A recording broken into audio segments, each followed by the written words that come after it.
Tonight on Another Thing About Tartan, we welcome George McLean to tell us his story.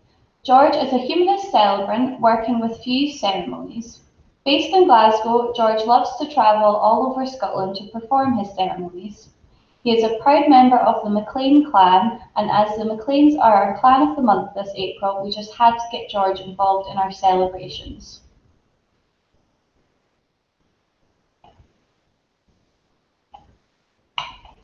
So, George, you're a humanist celebrant performing both wedding and naming ceremonies. For any listeners who may not be familiar, can you tell us what it means to be a celebrant and how a humanist ceremony differs from a religious service? Yeah, sure. First of all, thanks for having me on. It's a real pleasure to be invited into the Clan of the Month, the MacLean Clan of the Month show. So thank you. Yeah, I think I'll start with the word celebrant first. So if you think of the word celebrant, it is to celebrate. So Mm-hmm. a celebrant, in essence, is someone who performs a ceremony to celebrate the arrival of a child into the world with a naming ceremony, Mm-hmm. with a couple coming together in a wedding ceremony setting, or celebrating someone's life and saying goodbye to someone with a funeral ceremony. And essentially, that's what the word celebrate and celebrant come together. With Yeah. a humanist ceremony, the difference between a humanist ceremony and a religious ceremony is that the humanist ceremony will concentrate completely on the couple or the person that's part of the celebration. So Mm-hmm. the celebration will be about their life story. If it's a ceremony of remembrance, it'll be about the anticipation of their life story. If it's a newborn and a baby naming ceremony, and without doubt, the most ceremonies that we do are wedding ceremonies. So a humanist wedding ceremony will be about the couple themselves. It'll be a life story of when they met to standing in front of all their guests and closest family and friends during the Mm-hmm. ceremony. And with a humanist ceremony, it can be as bespoke as you want it to be. So when I mean bespoke, think about it, no two couples are the same, so no two ceremonies should be the same. Yeah. And the content will be about them. And they'll also choose some symbolic gestures or readings or poems or even involve some close loved ones along the way during the ceremony. And that's the difference between a humanist ceremony and a religious ceremony. No, that's really interesting. So, am I right in saying that it was during the preparations for your daughter's wedding that you were first introduced to humanist ceremonies, and this is what inspired you to become a celebrant yourself?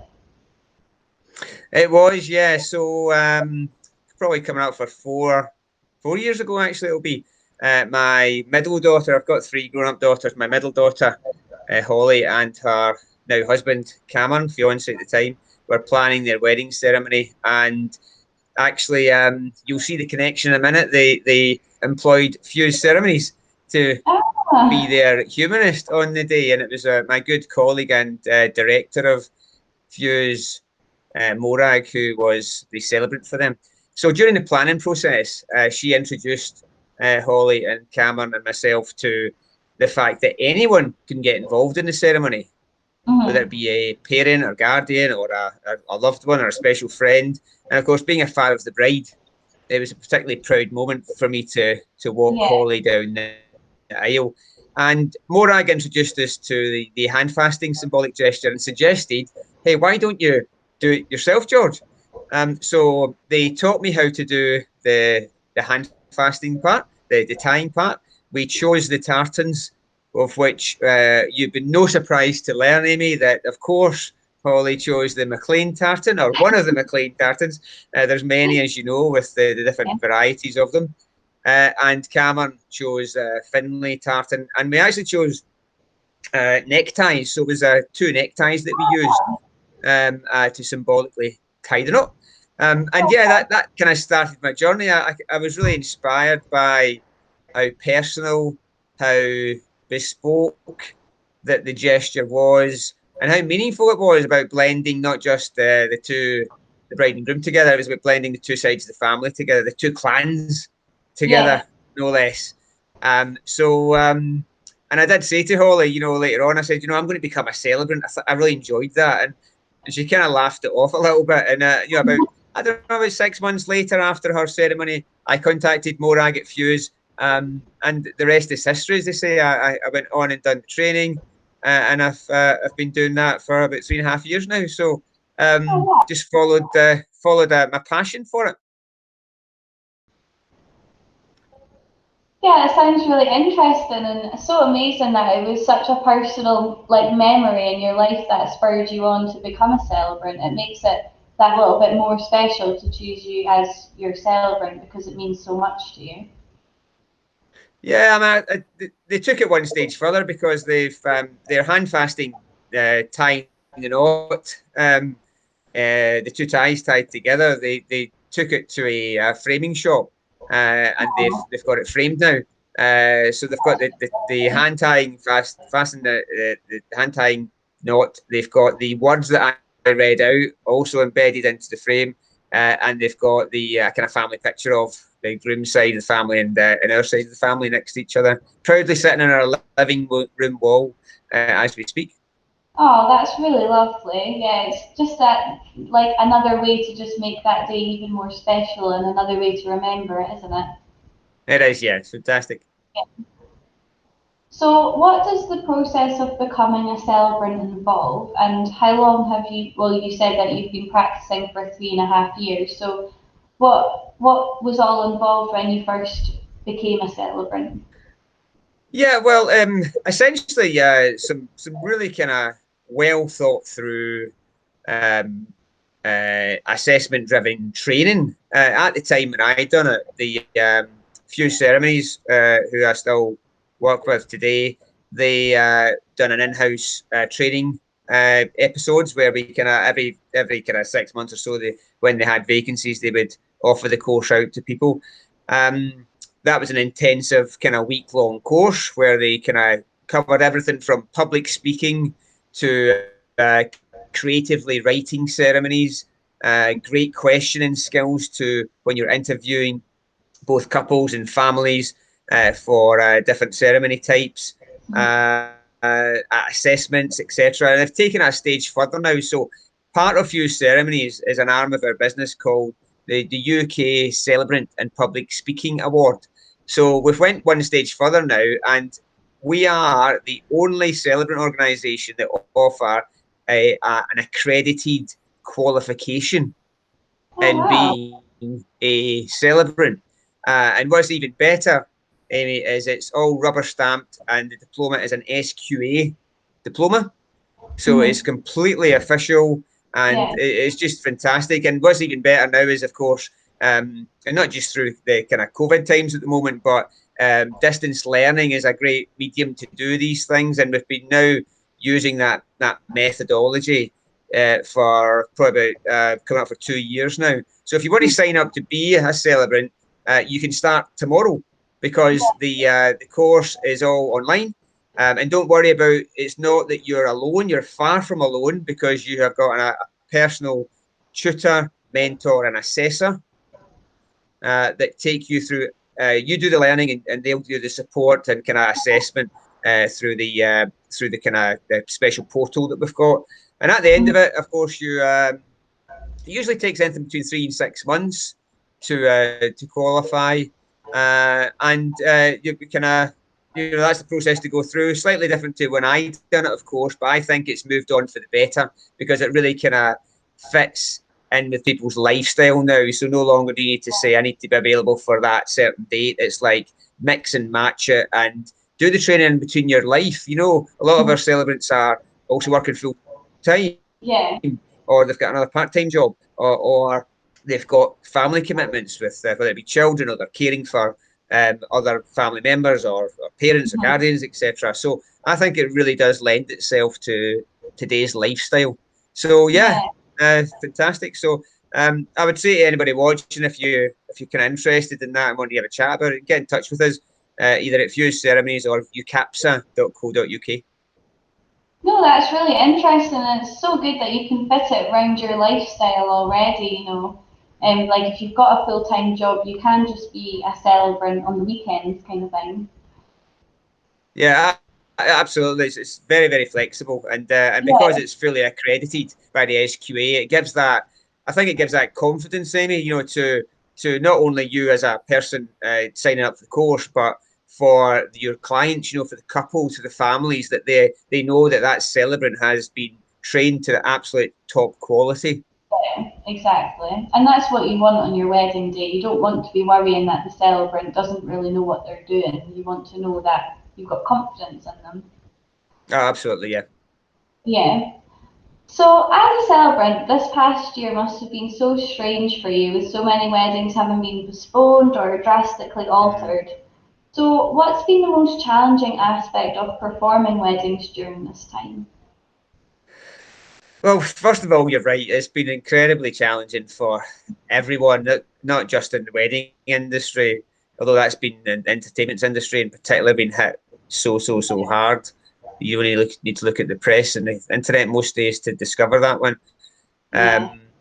But you know, I've always done since last year, Amy, is put myself in my couple's shoes.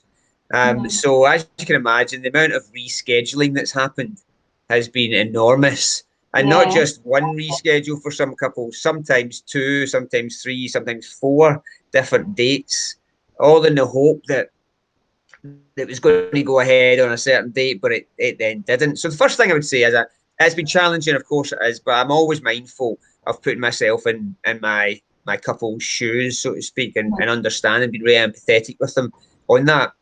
The second thing I would say is what's turned out to be really challenging, in as much as we deliver ceremonies. We're still delivering ceremonies. You know, I'm delivering a ceremony tomorrow. In fact, to five people.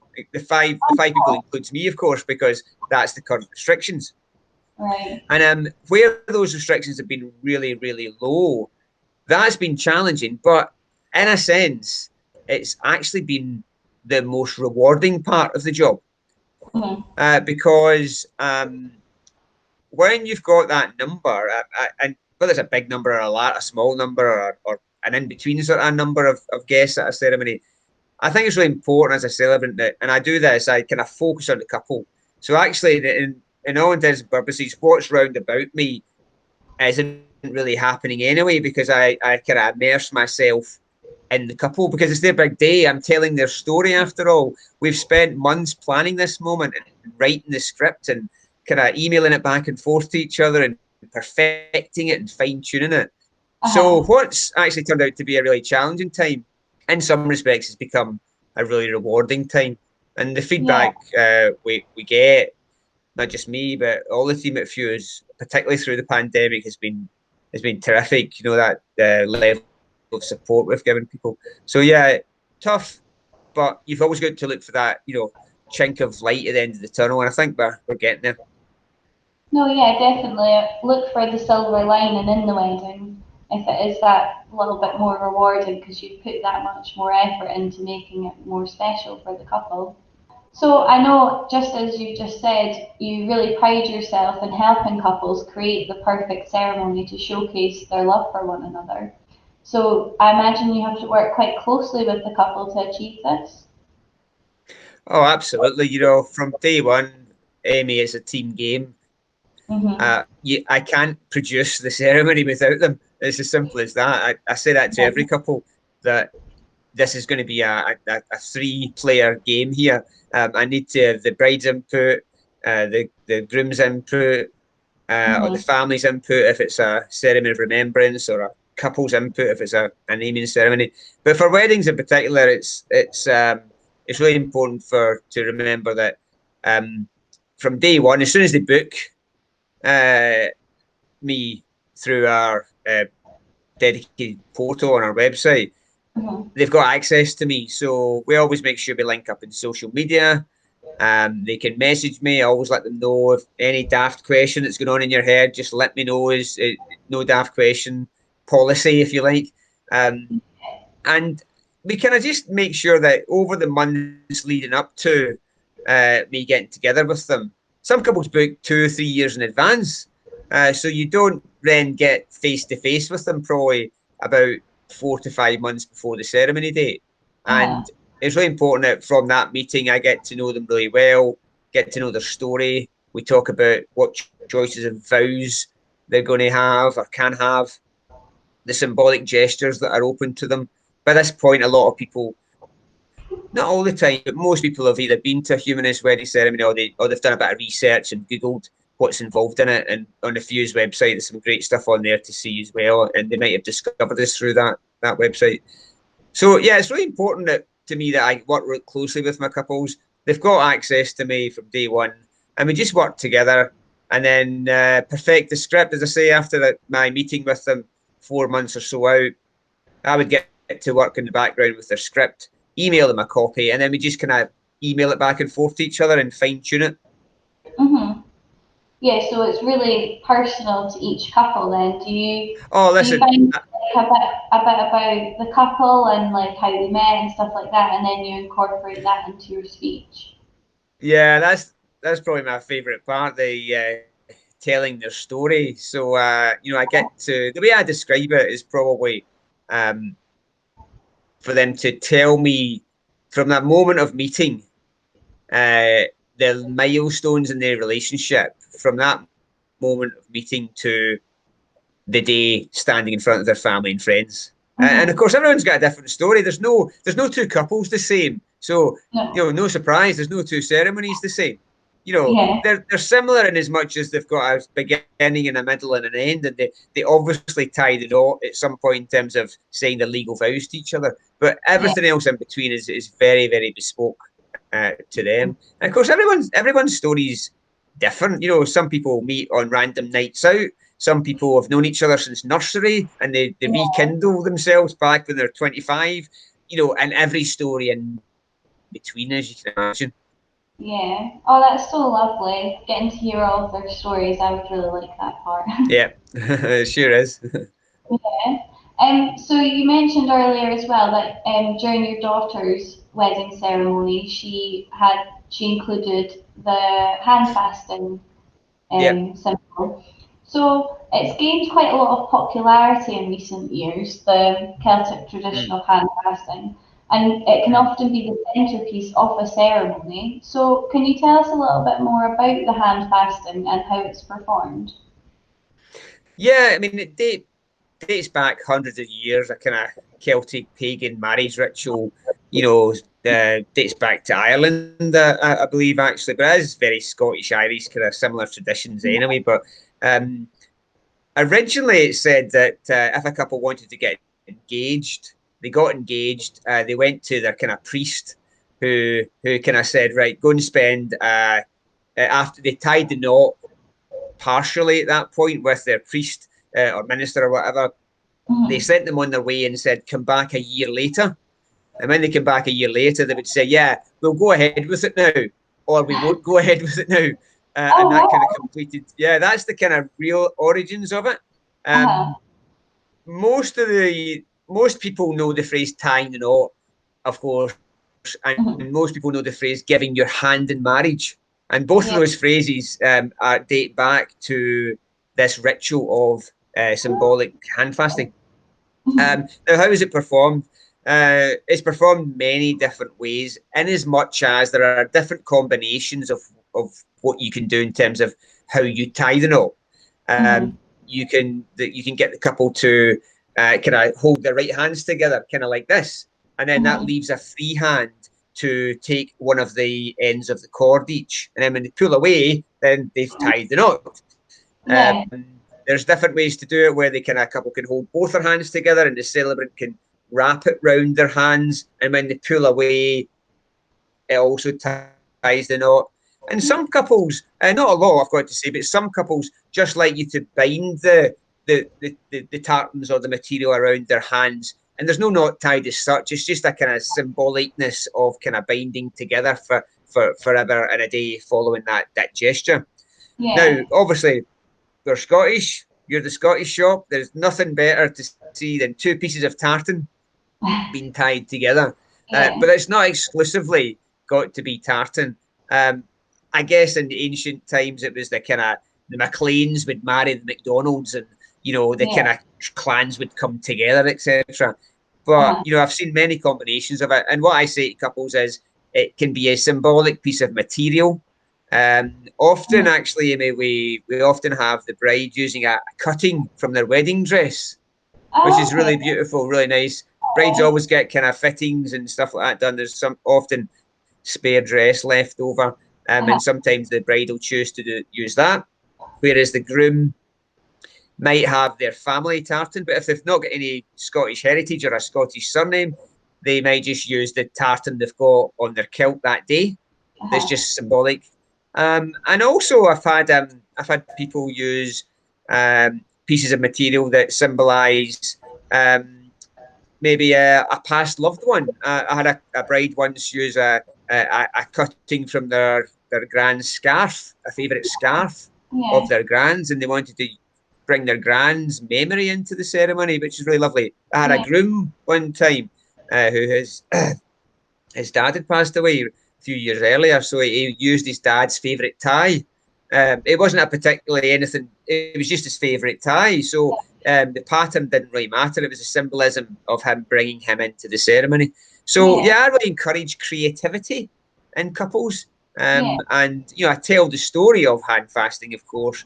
And some people who've got that Scottish heritage love that, and some Mhm. who haven't. There's always a way of bringing it into it.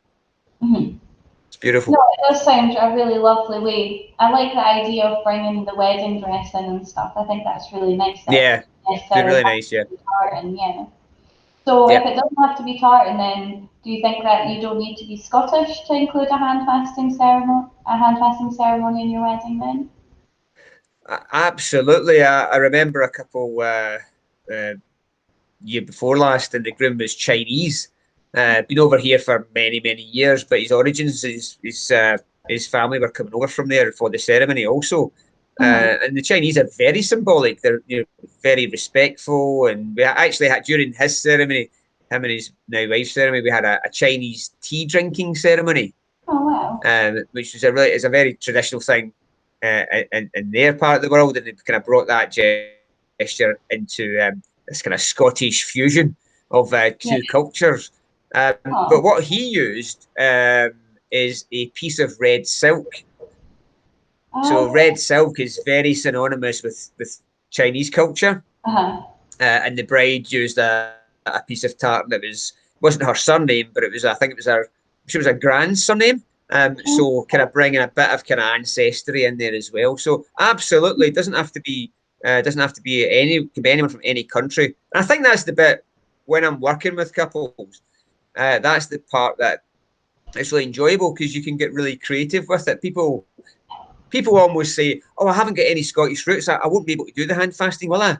But before we finish the meeting, we've come up with some concoction of kind of an idea that says, "Of course you can do it. It's about the blending of both of you and your families together. Let's use this or let's use that." Yeah. No, that's really nice that you can make it completely how you want your wedding to be. There's no rules really about how your wedding should Yeah, be. So no, that's really totally. Yeah. lovely. Mm-hmm. So moving on slightly, this month in April we're celebrating Clan MacLean as our Clan of the Month, and you're a proud member of Clan MacLean. So can you tell us a little bit about your family and your connection to the clan? Well, needless to say, it's an obvious thing to say. I've been a MacLean all my life, Amy. So I've had 52 years of being a MacLean. I am the only boy. I've got three sisters, so I am the only one that's kind of taken this name forward. Yeah. The stumbling block was I had three daughters. Oh. So and two are married and have taken their new husbands' names. But my last daughter, who's getting married next year.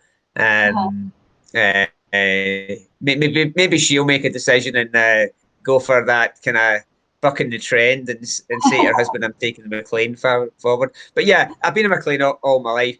In terms of family history, I'm not too sure on kind of. I've not done a family tree before, so I'm not sure where it dates back. My oldest sister actually done it a number of years ago, and I'm pretty sure she dated some of the ancestry stuff back to Ireland. But I think that's pretty typical Yeah. of Scotland, isn't it? There's that kind of real connection, particularly in the years gone by. I guess what sticks out to me about the MacLean kind of clan, I guess, is a couple of things. One, all the spellings of the name McLean for a start. So I know that the kind of the MAC spelling is probably the most one that's used the most, probably. Yeah. And of course, I'm at MC, not an MAC. I'm not quite sure where the A got dropped over history, but and of course, there's a MCAC, LAINE. There's a drop the E. There's I don't know. There's probably 4 or 5 different spellings of MacLean. So that's kind of, I guess that's unique. And I think what's also really unique, and I know there's a lot of tartans associated with a lot of surnames, but the MacLean tartan, I think is 6 or 7 or 8 maybe. There's quite a number of them based around the MacLean surname and the Dewart surname, the connection with Dewart as well. And I really do like and I want to visit it someday. I know the chair of the clan has a castle in the Isle of Mull, which I'd like to visit one day. Not quite got there yet, but and of course the virtue, mine, honour, the clan phrase, I think rings true as well for me. Given it's about honour, it's about virtue, moral standards, and stuff like that. So I think the phrase sits really well with not just how I go about my celebrant life, how I go about my life. I pride myself in my values as a person. I think they fit really well with the clan MacLean. And I also think, I've been married since 1988 to my beautiful wife Alison, and I've got 3 daughters, and I think I've got all the credentials to be a celebrant. No, that's really lovely, and that's what it's about. You don't have to know all of your family history and go back years in your ancestry to be a proper member of Clan MacLean. Just having the name means you're a member, and that's really nice that you do feel a connection to their motto and everything. It's nice. Yeah, definitely. So, have you ever performed a ceremony for any other members of Clan MacLean? I can remember two brides that had the MacLean surname. Two different situations, actually. The first one actually married an Albanian Okay. chap, and he was so invested in the whole Scottish thing. He'd been over here a number of years anyway, but he picked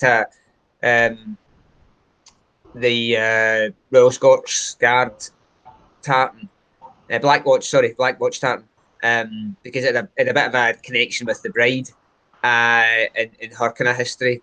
And he was really up for it, and his brother and kind of some of the people that came over, they all kind of put kilt on and stuff. So she was at MacLean, changing. She was losing her MacLean name, but she was part of the clan and probably obviously still will be always.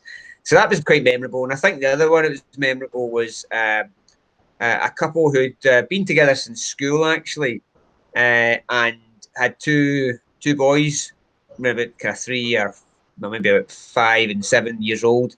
And in a strange way, she couldn't wait to change her name from MacLean, but in a good way, because she really felt that was a missing part of her family. She was the only one that wasn't the same surname as her 2 sons and her now husband. Right. So sometimes when couples come together, they've been together for many, many years, and they've got children, it's a really kind of momentous moment for the bride to take on the new surname, because they feel even more of a connection with their children, because in the main the children will have the father's surname. So that's 2 that stick out. But I've got to say, Amy, the one I'm most looking forward to is my youngest daughter, Caitlin, who's getting married next December 2022 in the Corinthian Club in Glasgow. And we're really excited about that, because it's although I took part and performed my hand fasting gesture at Holly and Cameron's wedding, obviously I'm going to be doing the full legal ceremony for my youngest daughter. So that'll be a Clan MacLean one I'll remember forever for sure. Yeah. Oh, that'll be such a special moment, getting to marry your daughter to her new husband. That's really lovely. Yeah, and although I know I've mentioned two of my daughters, my oldest daughter, my firstborn daughter, Melissa, I wasn't a celebrant when she got married. It was a number of years ago, but she's got two children. I've got two grandchildren to her, and I've performed their naming ceremony, baby naming ceremonies. So, and so is my other daughter, for that matter. Holly's got two kids, and we've had one ceremony for her daughter. But yeah, I just wanted to mention that. Didn't want to leave anyone out there. Everyone in the family said we'll have the George the Celebrant treatment at some point. Yeah, you don't want to leave any of the daughters out. You might No, get absolutely not. Oh, that's nice. So did you celebrate your Scottish roots and culture when you were younger, or have you come to appreciate your heritage in more recent years? You know, when I think about growing up, I think it was all. I think the Scottish thing that always reminds me the most is the kind of Hogmanay, Mm. New Year's Eve and kind of that sort of Burns night and all that sort of stuff. So apart from kind of experiencing that at home or maybe at school or something like that, then I've got to say I probably didn't.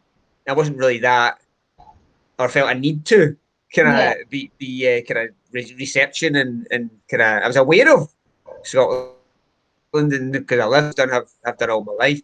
Mm-hmm. I think I've grown to appreciate it more and more as I've grown up. Mm-hmm. And even more so, of course, being a celebrant. I come into contact with a lot of couples and families, and a lot of the time there's always a discussion, of course, about being Scottish Yeah. or fusing two cultures together, like I've said before, and that kind of uniqueness of the whole country. So yeah, I've grown to appreciate it more as I've got older, and perhaps Yeah. being a celebrant's kind of accelerated that for me. Yeah. No, that's nice. I think if people are incorporating Scottish traditions into their weddings, then you will be more accustomed to them and have more of an interest in them, I suppose. Yeah, and I know we've talked about the hand fasting, but there's some really other lovely gestures like drinking from the quaich, which is Yeah. a very traditional kind of end of the ceremony where the couple share their first drink as a married couple, first legal drink as a married Yeah. couple. There's also candle lighting that kind of unify couples together. Sand ceremonies. That's a really nice gesture as well. And there's lots, and I do encourage people to be creative and kind of think of little gestures they might want to do. A couple ones actually who made up a little time capsule box Mm-hmm. where they'll open it in 10 years' time. So they got their parents to put in a handwritten letter to them and a gift, and they'd done it for each other as well. And then we kind of ceremoniously sealed the box during the ceremony, not to be Uh-huh. opened. And the plan was to open their wedding anniversary and just open the Oh, gifts and read the thoughts. So yeah, I really encourage creativity. That was a really nice one actually. Really kind of meant a lot, and they'd thought about it a lot, and really kind of thought yeah. about what would this be like in 10 years, and clearly put a lot of effort in. Yeah. No, that's a really nice idea. I like that a lot. Hmm. So there's a real trend at the moment for exploring your Scottish roots. Do you see this continuing, and do you feel people are actively incorporating aspects of their heritage into their ceremonies? Yeah, well, I've kind of talked about some of those things, I think, already. But so the short answer is yes. I think with the internet, with ancestry kind of websites, with the the Registrar General in Scotland, which is not far from you probably, in Edinburgh, Mhm. and being able to access those type of subscriptions of looking up your kind of family tree. It's never been easier to Yeah, to to have a look at kind of ancestry. Um, there's obviously websites like your great website that you can type in your name and find out connections and all that as well. Your YouTube channel, listen, there's any amount of information, isn't there, out there? I think that makes it more accessible for someone to be a little bit nosy and just say, well, I wonder how far can I go back? So I think ancestry will continue, as well as kind of the Scottish roots thing. I think, and I'm not political, but I think, there's we're a devolved nation. We've had an independence vote. We might have another independence vote. You never know. So there is a bit of a trend of all that as well going on in the background. I suppose it has been for many years. And I think the great cities in Scotland, Edinburgh, Glasgow, Dundee, Aberdeen, to name but a few, there's been such regeneration in cities across Scotland over the years that I think they're the visitor attraction side of cities are massive now, and there's so many things to do in these places that I think it makes it more interesting for people to want to say, you know what, I've never ever been to Dundee. Well, come on, we'll go to the new Victoria and Albert Museum on the dockside, for example. In fact, me and my wife last year went on an Edinburgh bus tour. We've been to Edinburgh 100 times before, but we'd never been on the hop on, hop off bus. Why not? We learnt so much about the city that we maybe had walked past buildings and not even realised what they were. So, for whatever it was, 12, 15 quid or whatever, it's good to, I got my money's worth, I felt anyway. So I would encourage people to do that, wherever you are in the Scotland. But it definitely feels like it's a trend that will keep going.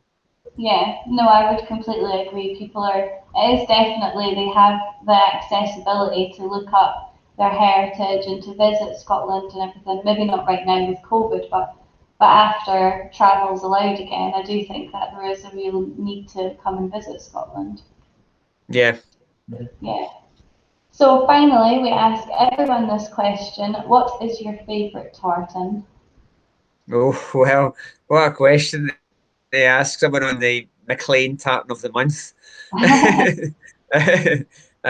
Well, listen, you would expect me to say MacLean, and I do like, there's a couple of the MacLean tartans that I do like, but I've got to say that I have got probably a bit of a connection also with the Stuart tartan.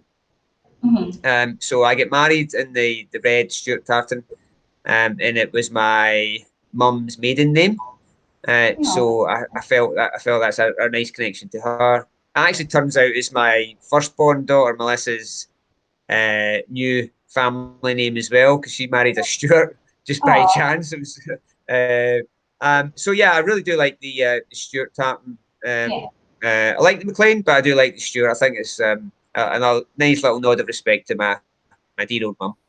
No, I think that's nice, especially when you've got, a really personal meaning to the Stuart tartan. I think that's really nice.